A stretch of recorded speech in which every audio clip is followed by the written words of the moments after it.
ਇੱਕ ਦੇਸ਼ ਦੀ ਲక్ష్ਮੀ ਅਗਰਵਾਲ ਔਰ ਦੂਜੀ ਨਿਰਭੈ ਜਦੋਂ ਦੋਨੇ ਦੇਸ਼ ਵਿੱਚ ਮੰਦਭਾਗੇ ਕਾਂਡ ਵਾਪਰਦੇ ਨੇ ਤੇ ਜਿਹੜਾ ਸਾਡਾ ਸਮਾਜ ਆ ਜਿਹੜਾ ਸਜਾਖਾ ਸੀ ਉਹ ਵੀ ਉਹਨਾਂ ਦੀਆਂ ਵੀ ਅੱਖਾਂ ਖੋਲ੍ਹਦੀਆਂ ਦੇਸ਼ ਦੀ ਨਿਆਂ ਪ੍ਰਣਾਲੀ ਦੀਆਂ ਵੀ ਅੱਖਾਂ ਖੋਲ੍ਹਦੀਆਂ ਨੇ। ਉਹ ਵੱਖਰੀ ਗੱਲ ਹੈ ਕਿ ਦੇਸ਼ ਦੇ ਕਾਨੂੰਨ ਨੂੰ ਅੱਜ ਵੀ ਅੰਧਾ ਕਾਨੂੰਨ ਕਹਿੰਦੇ ਨੇ ਤੇ ਸਮਾਜ ਫਿਰ ਅੰਧਾ। ਔਰ ਇਸ ਸਮੇਂ ਸਾਡੇ ਨਾਲ ਨੇ ਉਹੀ ਦੇਸ਼ ਦੀ ਧੀ ਲక్ష్ਮੀ ਅਗਰਵਾਲ ਜਿਨ੍ਹਾਂ ਨੇ ਬਹੁਤ ही संताप झेलिया, उन्होंने दे नाल ही गलबात करते।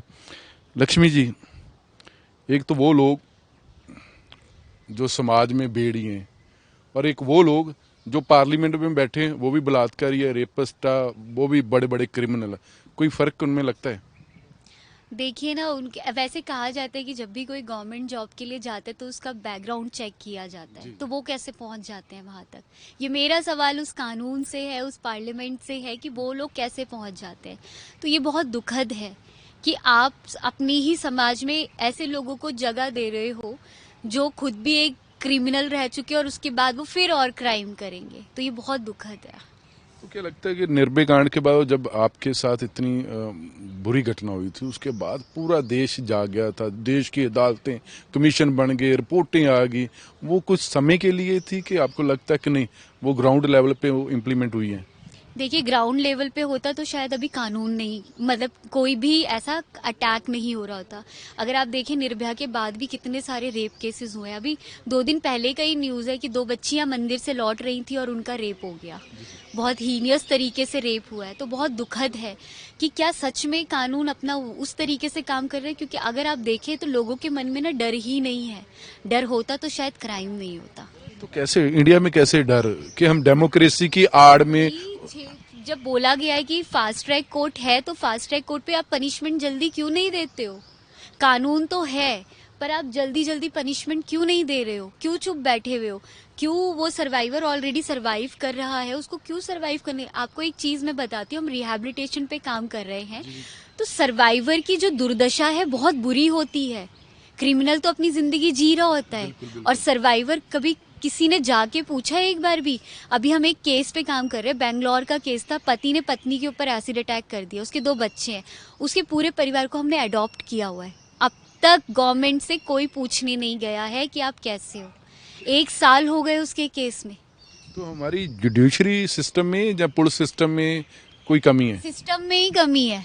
पूरी सिस्टम में पुलिस क्या करती है, उठाती है जाके हॉस्पिटल में, मैं तो कहती हूँ फेंक देती है और उसके बाद वो भूल जाती है कि क्या हालत है क्या नहीं है। वो अपना काम कर रही होती है बस। जब मैं भी जाती हूँ पुलिस एकेडमी में, मैं भी बात करती हूँ पुलिस ऑफिसर्स से, आईएएस एकेडमी में जाती हूँ, उनसे ऑफिसर्स से बात करती हूँ। यही चीज़ मैं बोलती हूँ कि आपकी जिम्मेदारी सिर्फ इतनी नहीं है कि सर्वाइवर को उठा के हॉस्पिटल में डालना, आपकी एक जिम्मेदारी भी है कि आपको ये भी पता करना कि क्या उसका ट्रीटमेंट अच्छे से हो रहा है। तो जब बड़े बड़े फैसले आ जाते हैं अदालतों की तरफ, फिर जस्टिस वर्मा की रिपोर्ट आ जाती, फिर बड़ी बड़ी फिल्में बन जाती, आप पे फिल्म बनी थी, तो वो कुछ दिखावा ही लगता है। देखिए, अवेयरनेस, वो जो चीज़ें हैं, एक फिल्म आना, आप देखिए 2013 से पहले आप खुद एक रिपोर्टर हैं, ठीक है, आपने क्या रेप के अलावा और डोमेस्टिक वायलेंस के अलावा एसिड पे कोई ऐसी चीज़ सुनी थी? सिर्फ एक ब्रेकिंग न्यूज़ आता था, बस ख़त्म हो जाती थी। लेकिन जब 2013 में कानून आया, जब सर्वाइवर निकल के बाहर आई और इस केसेस पे बात होने लगा, एसिड अटैक एक मुद्दा बन गया। मुद्दा भी नहीं था, जब बात होने लगी तो आज कम से कम एक फिल्म आई, उस पर अवेयरनेस क्रिएट हुआ, एसिड अटैक पे बुक निकल के आई। अगर शायद नहीं बात होती, नहीं सर्वाइवर बाहर आती, तो शायद बात ही नहीं हो पाती। आज ये बुक भी नहीं होती, आज छपाक भी नहीं होती। लगता है कि आपको बड़ी देश में चर्चा थी कि एक बच्चों को संस्कारों की कमी, एजुकेशन की कमी, सेक्स एजुकेशन पे बहुत ज़्यादा बात होती रही है, फिर हम कहते हैं कि नहीं कि एक भारत बड़ा संस्कृत देश है। तो एक बात बताइए, लॉकडाउन में बच्चों के साथ इतना हैरास क्यों किया गया बच्चों को?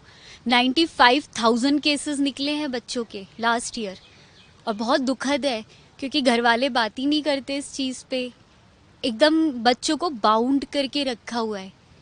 मतलब कोई, हम कहते हैं हमारा भारत स्वतंत्र है, हम स्वतंत्र है, हम अपनी बात को रख सकते हैं। क्या सच में हम स्वतंत्र हैं? कई बार ऐसा होता है कि हम लोगों से बोलते हैं आप इस टॉपिक पे बात करो, ऐसे करो, वो मना कर देते हैं कि नहीं हमारा परिवार मना कर देगा। जैसे आपने देखा डॉक्टर नवप्रीत कौर को भी कितने लोगों ने मना किया कि इस टॉपिक पे काम मत करिए। ऐसे कई स्टूडेंट मेरे पास इंटर्नशिप के लिए आते हैं और वो यही कहते हैं कि आप हमारे पेरेंट को समझाइए, कि वो कहते हैं कि ये टॉपिक मत लो, कोई और टॉपिक ले लो।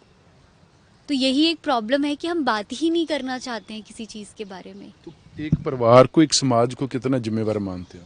बिल्कुल मानती हूँ, ये जो समाज है ना, आपसे मुझसे हम सबसे है, तो हम भी समाज का एक हिस्सा है। हमारी एक जिम्मेदारी है कि हम अपने बच्चों को कैसे पाल रहे हैं, क्या सोच दे रहे हैं। हमें समाज के दिमाग से वो तेजाबी सोच को निकालने की ज़रूरत है। अच्छा, बहुत सारे स्टेटों ने काफ़ी नई स्कीम लेके, अगर हम पंजाब की बात करें तो वहाँ जो पीड़ित लड़की हैं उनको पेंशन दे रहे हैं। तो बाकी स्टेटों में भी ऐसा ही है कुछ? नहीं है, बिल्कुल भी नहीं है। ये यहाँ पे है, यहाँ की मैं गवर्नमेंट से बहुत खुश हूँ कि उन्होंने ये चीज़ की। यहाँ की गवर्नमेंट के वजह से और भी गवर्नमेंट अलग अलग स्टेट में भी सीखेगी और मुझे लगता है कि उनको भी ये चीज़ें करनी ज़रूरी है। लेकिन इसके अलावा ऐसे बहुत सारे सर्वाइवर हैं जिनको नहीं मिलती पेंशन, बहुत सर्वाइव करती हैं वो। कई फ़ोन हमारे पास भी आए हैं, तो इसे देखने की ज़रूरत है कि क्या जो चीज़ें है उसमें क्या इम्प्लीमेंट है, क्या उस सर्वाइवर को जो भी चीज़ें दी जा रही क्या वो दी जा रही हैं ढंग से। कई सर्वाइवर ब्लाइंड है, वो फ़ोन करती है, वो परेशान होती है, उनको ट्रीटमेंट तक नहीं मिलता। हम यहाँ से फिर रिक्वेस्ट करते हैं कि एट लास्ट वो चल भी नहीं सकती है। तो ऐसी बहुत सारी प्रॉब्लम को फेस करना पड़ता है। अच्छा, आपके बाद कितने की केस रजिस्टर्ड हुए देश भर में? देखिए कि केस अगर देखा जाए तो 250 से 300 केसेस तो आप समझ लीजिए एवरी ईयर है ही जो रजिस्टर्ड है। तो मतलब अभी भी कानून में जो अमेंडमेंट हुई है लॉ में, अभी काफ़ी ग्रे एरिया है। बिल्कुल, मतलब सिर्फ नाम के लिए कानून आता है, काम तो होता ही नहीं है। 4-4 साल 5-5 साल, मेरे केस में भी 2005 में अटैक हुआ, 2009 में आया था रिजल्ट। जब रेपिस्ट पकड़े गए थे हैदराबाद में तो उनका इनकाउंटर हुआ था, तो बहुत सारे लोग जो मानव हकों की अधिकारों की बात करने वाले वो भी खड़े हो गए कि नहीं ये भी एक तरीका गलत है। तो फिर क्या, कैसा सख्त कानून होना चाहिए कि अगर आप इनकाउंटर कर रहे हो रेपिस्ट का, तब भी लोग विरोध में खड़े हो जाते हैं? केस में भी लास्ट ईयर जिस तरीके से फांसी दी गई, ठीक है, वो जुमेनाइल भी खुलेआम घूम रहा है जिसने सबसे ज्यादा हीनियस क्राइम किया है। लोग क्यों चुप है? 15 दिन लोगों ने आके सड़कों पे बहुत हंगामा किया। 15 दिन और करते, 1 महीने में जजमेंट आ जाती। दूसरी बात ये, किसी ने पूछा उसके बाद कि निर्भया के मम्मी पापा किस हालातों में है? सब लोग आए थे, उसके बाद मैं उनसे रेगुलरली बात कर रही थी, उनसे पूछ रही थी कि क्या चल रहा है। बीमार थी आंटी काफ़ी, आशा आंटी उनकी मदर निर्भया की, काफ़ी प्रॉब्लम में जूझ रही, मेंटली वो इतनी ज़्यादा डिस्टर्ब थी। कोई नहीं पूछता है, बस 4 दिन की बात होती है, उसके बाद सब भूल जाते। तभी तो कानून मस्त है एकदम, इसीलिए गवर्नमेंट भी मस्त है कि अरे 4 दिन करेंगे उसके बाद चुप बैठ जाएंगे। हमारी ही गलती है कि हम चुप बैठते ही क्यों है। मतलब कि हमारे में पेशेंस बहुत ज़्यादा। पेशेंस क्या कि बोलना, अगर 15 दिन चलाया था तो 15 दिन अगर और या 5 दिन और हम हंगामा करते, और सबसे बड़ी चीज़ कानून होने के बाद हमें हंगामा करने की ज़रूरत थी ही नहीं, तो कानून को खुद ही वो चीज़ लेना चाहिए था। लेकिन उसके बावजूद भी लास्ट ईयर फांसी की सज़ा हुई। यही सज़ा 6 महीने के अंदर अंदर दिया होता, मैं आपको कह रही थी कि कोई भी ऐसा रेप नहीं होता उसके बाद, क्योंकि निर्भया के बाद भी बहुत हीनियस रेप हुए हैं। अच्छा लक्ष्मी जी, अगर अरब कंट्री की बात करें तो वहाँ बंदा डरता भी है किसी औरत के साथ कंधा भी टच ना हो जाए। भाई वहाँ थूक भी दो तो भी उसमें इतने अच्छे से चालान है, तुरंत के तुरंत चालान होता है। वो तो बहुत बड़ी बड़ी चीज़ें आप बोल रहे हैं कि वहाँ पे तो इवन जब मैं भी यूएस गई थी तो वहाँ पे जब मैं डैलस में गई तो एक जज खुद क्रिमिनल के लिए काम कर रहे हैं, उनको काउंसलिंग करते हैं। तो ये बहुत बड़ी चीज़ है कि एट लास्ट जब वो बाहर निकल के आए क्रिमिनल तो दोबारा क्राइम ना करे। तो हम वैसे ही कह रहे कि इंडिया एक बहुत डेमोक्रेटिक कंट्री है, बहुत बढ़िया डेमोक्रेसी है, वर्ल्ड में इसका कोई मुकाबला नहीं है।